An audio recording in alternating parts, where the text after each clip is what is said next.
Hey crafty friends, it is time to make some DIY autumnal decor. We're keeping this really simple and using products that you may already have laying around the house. First up is this pumpkin canvas. It's actually a faux canvas because we are reusing some cardboard. This is just some cardboard boxes from a delivery that I received, and I'm tracing out 3 pumpkin shapes. I decided to make each of the shapes slightly different. One is very tall, one is quite short and wide, and this one here is very rounded. I just think it gives a bit more interest. And then I'm using my scissors to carefully cut this out. You could use a craft knife as well, but I found that the scissors cut easily through this cardboard. Once we have them all cut, it's time to paint. Now I'm actually using baking powder here and mixing it with my Baker Ross orange paint. And this is going to give kind of a chalk-like and a textured finish to this piece. You can go ahead and just paint it with straight up paint, but I kind of like the effect that this gives. So I added a little bit of brown as well. It was a little bit too bright for what I wanted. And then I added a coat to each of the pumpkins.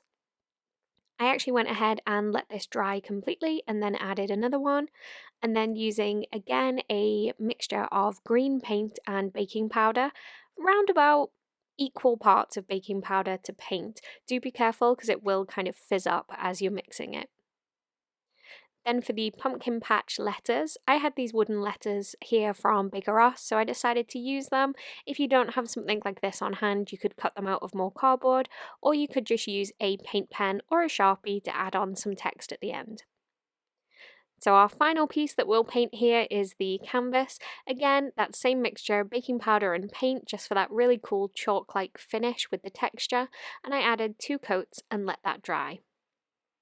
Here I'm using some clear glue. It will be hidden, it doesn't have to be the clear glue, but that's what I had on hand. And I'm just setting out the 3 pumpkins, overlapping them slightly.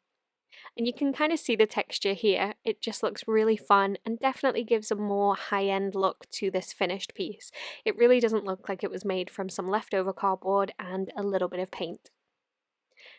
So there we have our canvas. Next, moving on to this wreath. I love how this one turned out, and it is surprisingly simple to make. We'll start with some templates. I'm making these using some scrap paper from my printer, and I started with a rectangle, drew a line from one corner to the other, and then cut across that. And that leaves us with this triangle shape that I'm going to fold backwards and forwards. You can see I pre-scored those lines to make it a little easier to fold, and there we have our first leaf shape template. Next, we're starting with another rectangle and folding it across and just drawing a simple curve.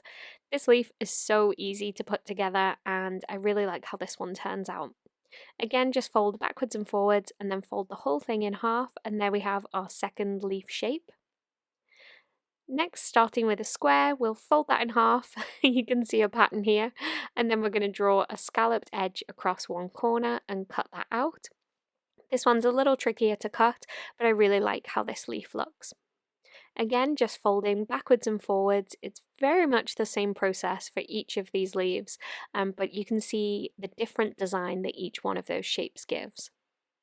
So then we'll fold that up and we have this nice scalloped edge leaf. And then finally, we're going to fold this piece over into a rectangle and draw some zigzags. And then, you guessed it, we'll go ahead and cut those out and fold this up. Now I like to make these templates out of scrap paper because you can adjust the design, change the size, and figure out exactly what it is that you want for the wreath that you're going to make. Now this one was the trickiest, it probably takes the longest to cut out and fold up, but it really gives an impressive shape. It kind of looks like a maple leaf, at least that's what it looks like to me. So then we fold that up and there we have that final leaf design. So now we're going to take those templates and using some autumnal colours, so some red, orange and yellow, we'll cut out each of those designs multiple times. I just traced around them and then cut them out. Now for the base of the wreath, I'm using some more scrap cardboard. I drew around a dinner plate and then used a side plate so we could have a smaller hole in the centre and trimmed that out. And here you can see all of the leaves that I have prepared.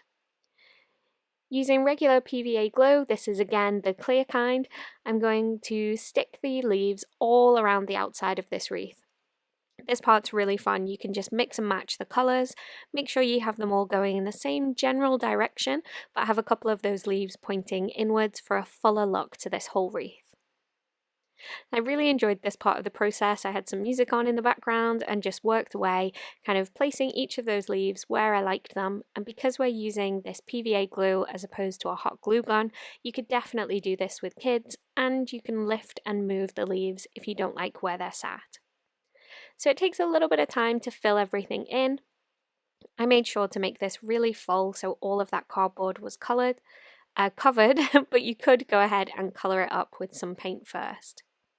So there we have the wreath. Next, moving on to this adorable tree art. This is a great one to do with kids. All we need here is some paper and a little bit of adhesive.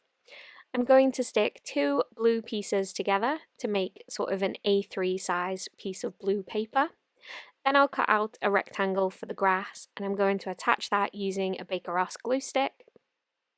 And then we need our tree shape. I did trace this out using a pencil. Let's be honest, it's not the greatest looking tree, but that doesn't matter. I trimmed it up a little bit more just so I liked how it fit on the page, and then sticking that down with some more glue stick.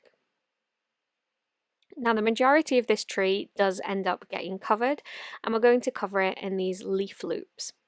So using some cardstock, just trim along the edge and then cut those in half so we have these small little loops. We'll go ahead and stick them together using a glue stick, and once you've repeated that numerous times, we have a whole bunch of leaves ready to go. I think this would be a really fun activity to do with kids. I wish my nieces had been around to do this weekend. I think that would have been something they would really enjoy. You can just go ahead and add the glue stick to that sky, and then just have them press on the leaves wherever they like and see what kind of a shaped tree they come up with. Once you're finished, you can pop it in a frame, and there you have our 3 DIY autumnal decor pieces. Thank you so much for joining me today. I hope to see you back here again soon for another DIY video. Bye for now.